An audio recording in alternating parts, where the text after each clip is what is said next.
Today, we have an exciting lineup of watches to discuss, each with its own unique appeal.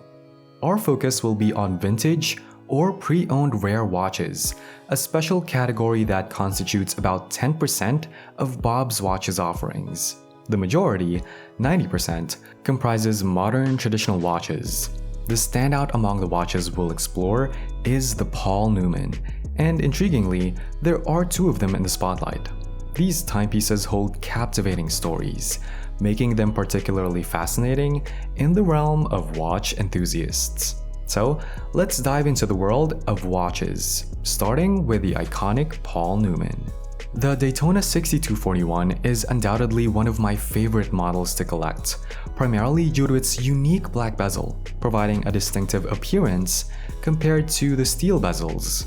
Despite having the same size as other watches, the black bezel gives it a more substantial look, aligning with the contemporary trend of larger watches. In today's context, it fits perfectly on the wrist, retaining its ideal size and presenting a larger aesthetic. Now, when it comes to the story behind a watch, it can significantly impact its value. A compelling narrative attached to a watch can contribute to an increase in its perceived worth. The story adds a layer of history and uniqueness, making the watch more appealing to collectors.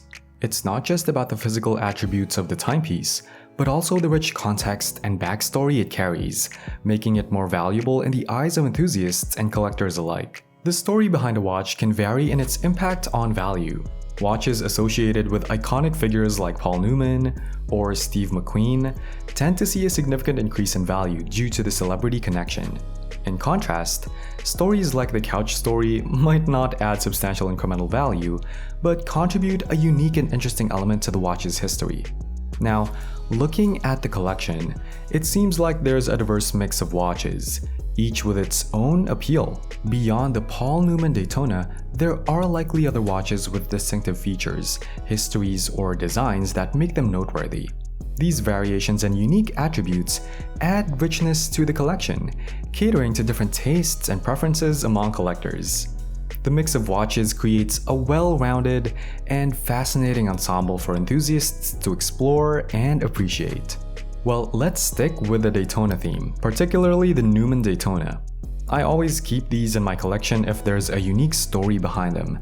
I document details like where and how I acquired them, the backstory, and details about the previous owner, including their notable achievements. Most of the watches in my collection have a personal touch. The latest addition to my collection is a Newman Daytona we purchased a couple of months ago.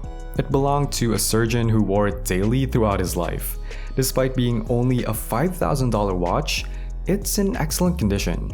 I've been drawn to black dial watches lately, and this one, with its waffle dial, is an early model oyster watch.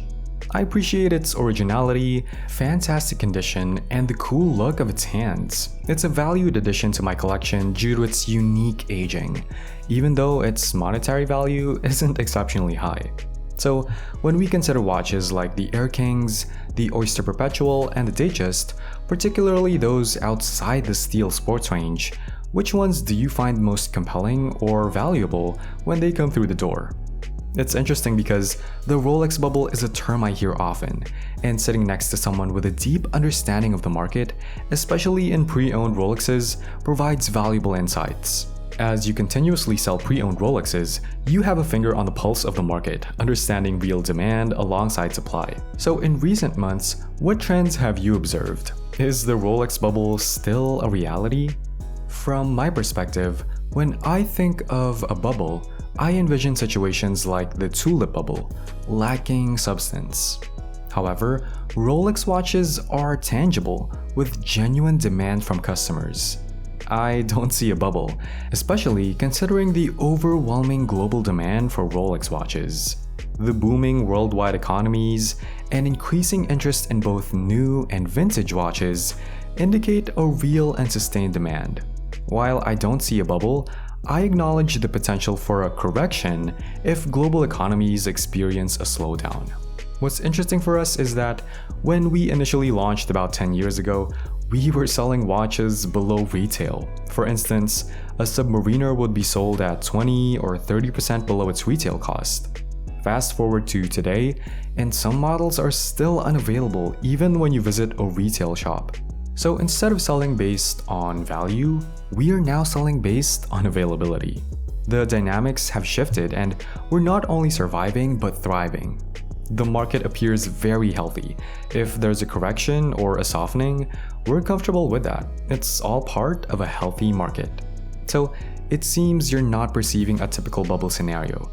You see it more as the inherent demand for these watches, with potential fluctuations in the market. As long as Rolex maintains control over their supply, you anticipate a consistent market.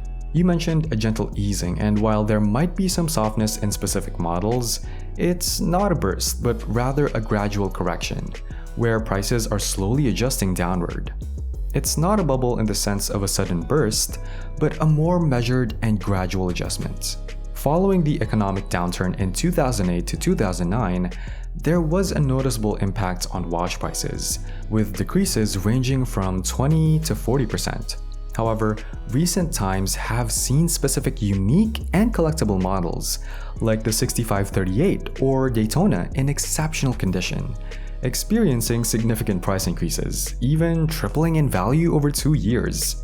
The demand for certain rare and vintage watches continues, contributing to ongoing price appreciation. While a few brands have shown interest in the pre-owned market, most prefer focusing on their core strengths. Looking ahead, the industry's overcapacity and continuous production may require more efficient inventory management. Specific models like the GMT Master, especially the 1675, have been sought after, while watches like the Explorer 2 and Milgauss are emerging as potentially popular choices. A vintage Rolex Submariner from 1959 with square crown guards is highlighted for its unique details, making it intriguing for collectors. This vintage Rolex Submariner from 1959 boasts unique features, such as original square crown guards designed to protect the crown, reflecting Rolex's early attempt to enhance durability. The squared off-guards were later modified due to user complaints about difficulty in accessing the crown. This model is believed to be one of fewer than 50 remaining worldwide, adding to its rarity. The watch exhibits authentic aging with creases in the original dome crystal and a bezel displaying a distinctive gray hue. Additionally, a variant known as the Eagle Beak, featuring pointed and curved crown guards, emerged after modifications. These vintage submariners showcase Rolex's historical craftsmanship. And that's a wrap. Thanks for being here with us at ventichic. Don't forget to like and comment on this video. Make sure to subscribe to our channel so you never miss an update. See you in our next video.